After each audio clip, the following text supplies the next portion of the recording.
Hello everyone, আসসালামু আলাইকুম। আশা করি যে যেখানে আছেন ভালো আছেন, সুস্থ আছেন। আমরা সবাই ভালো আছি।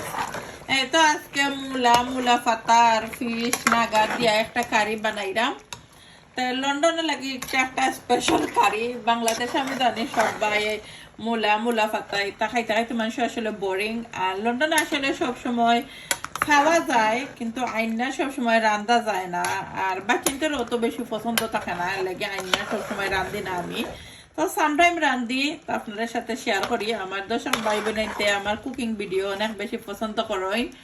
তো যারা বেশি পছন্দ করেন তারা লাগে স্পেশালি কুকিং ভিডিও বানাই। আর প্লিজ লাইক দিবা একটা। আর অনেক ব্রাদার এন্ড সিস্টার আছেন, লাইক দেন, সুন্দর সুন্দর কমেন্ট করেন। থ্যাংক ইউ এভরিওয়ান, মনটা কি তো আর ভালোবাসা রইল। আর আমার ইউটিউব চ্যানেলটা সাবস্ক্রাইব করে দিবা, সুভাষ ব্লগ ইউকে। অনেক ব্রাদার আছেন, সিস্টার আছেন, সাবস্ক্রাইব করে দিছেন। যারা দিছেন না তারা লাগে হইরাম চ্যানেলটা সাবস্ক্রাইব করবা।